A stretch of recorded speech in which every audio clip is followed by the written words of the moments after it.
Welcome to Metaphysics, My Perspective. This is going to be a video about Mars retrograde, all signs, and how it's going to affect all of you. So basically, Mars retrograde is not, it kind of comes in about every 2 years or so.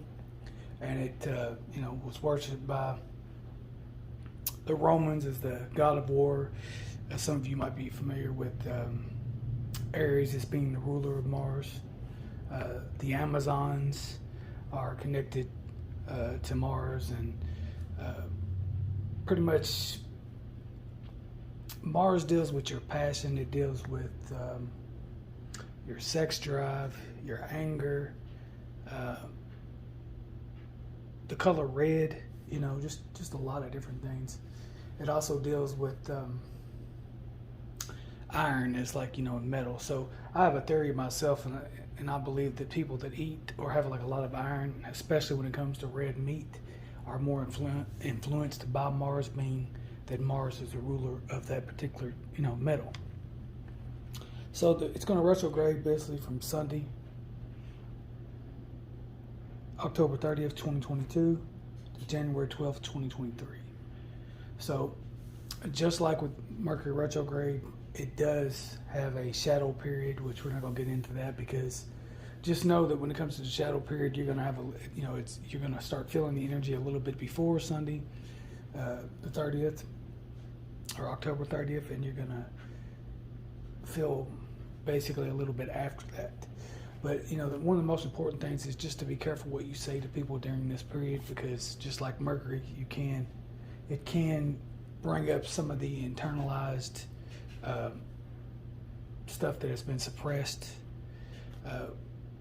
more often than not, especially in particular with this certain planet. It'll be aggression, anger, and fights breaking out due to what has been said or what has been suppressed, and now it's coming up, and etc. and whatever. So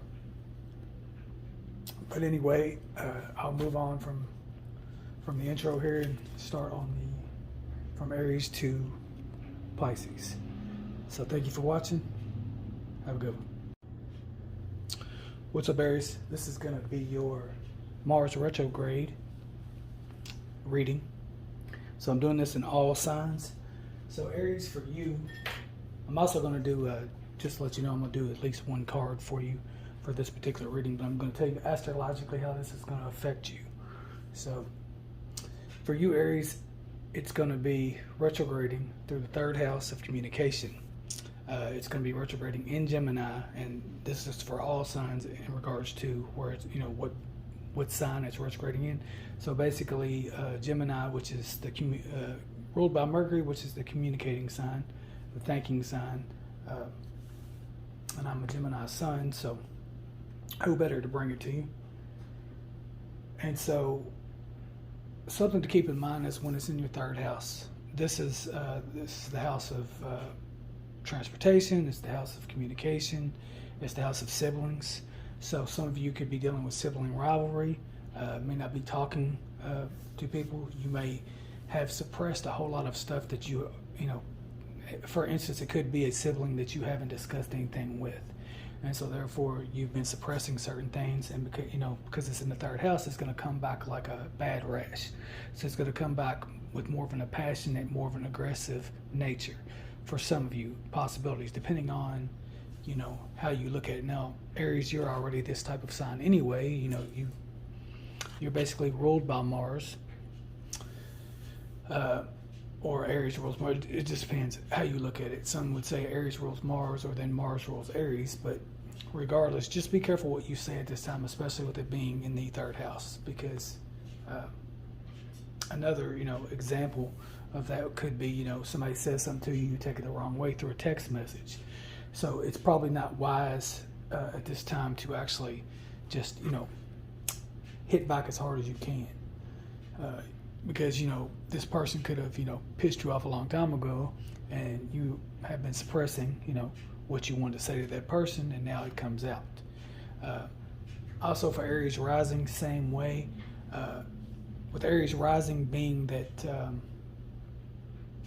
you would have an Aries body type, more Amazonian, you actually might find yourself in more physical altercations because it deals with the house of self.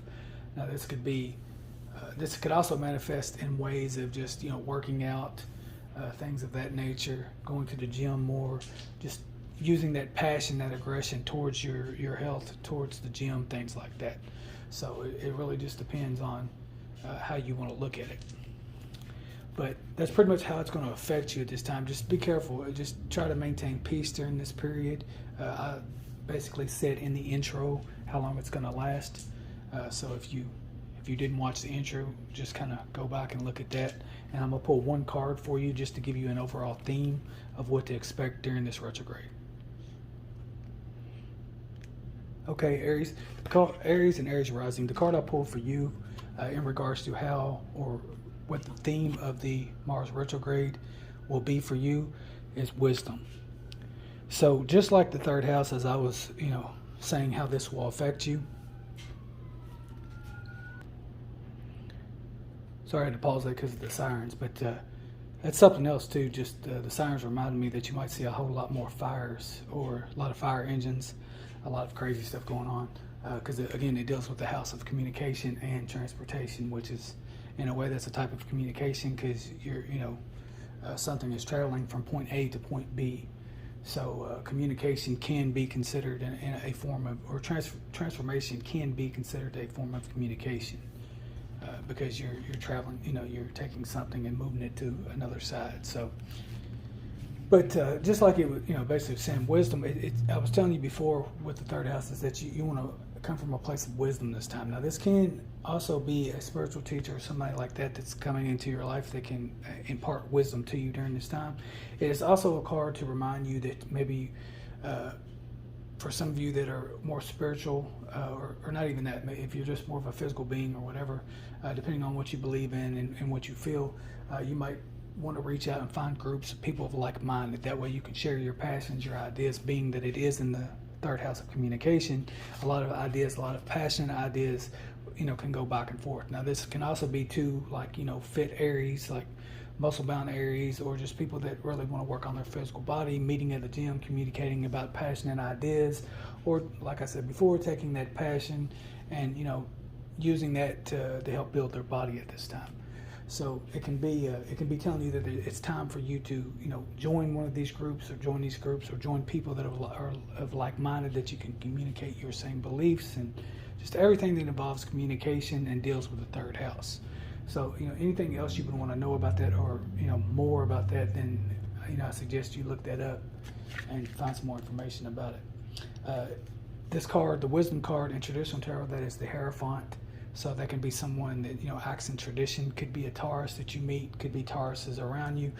Aries and Taurus, even though that they are two different signs, you still have what I call an Aries Taurus or an Aries Taurus, which a lot of people see they see the bull, they see the Taurus, and they don't realize that that's Aryan. That's the energy of Mars that's influencing the Taurus, because Taurus is ruled by Venus. So Venus, shouldn't really get, they're more loving, they're more beautiful, sensual creatures.